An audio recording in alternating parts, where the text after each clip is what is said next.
Kuya William? Ikaw ba yan?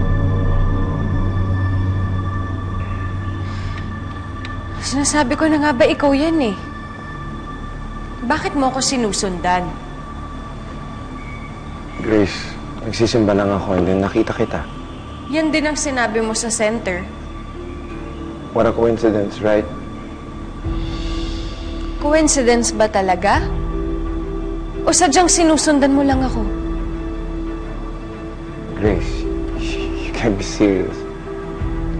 Sa office, sa center at ngayon dito sa simbahan? Pinagdududahan mo ba ako? May rason ba para pagdudahan kita?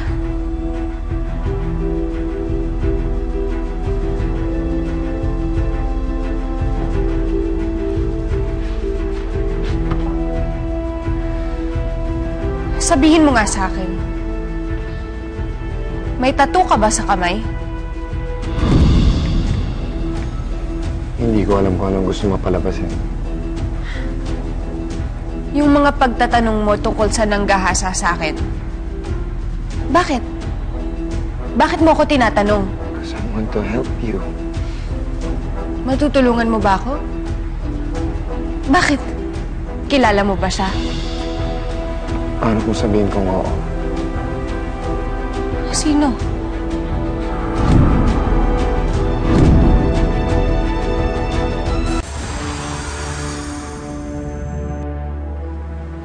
Sino siya?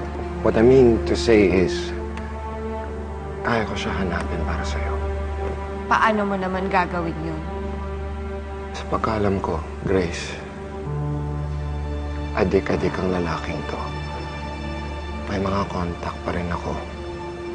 Kaya ko siyang hanapin. What I need from you is information. Lahat ng naalala mo sa gabing yun.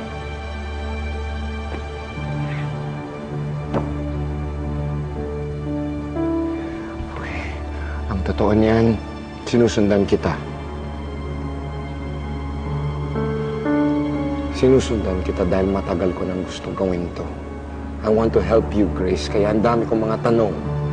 Bakit ngayon mo lang sinabi? Dahil hindi ako sigurado kung maniniwala ka sa akin. Kahit ngayon, hindi pa rin ako sigurado kung maniniwala ka sa akin.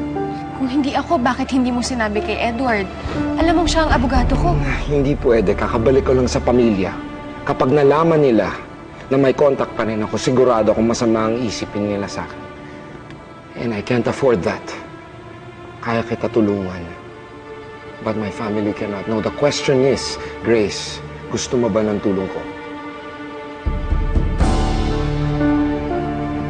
Parang hindi ka ganun ka-desiditong maparusa ng lalaki. Gusto mo bang maparusa ng lalaking to? Oo. Gusto ko makulong siya. Then why the hesitation? Kung gusto mo mangyari yun, hindi ba dapat ina-accept mong lahat ng tulong na dumating para sa'yo? You will never sleep well again so long as this man is out of jail. At alam mo yun. Anyways, the office still stands. I'll be around kung kailangan mo ko. Just let me know kapag nakapag-desisyon ka na. In the meantime, Grace, all I ask from you is, huwag mong sabihin to kahit kanino. Dahil hindi ko kaya masira sa pamilya ko.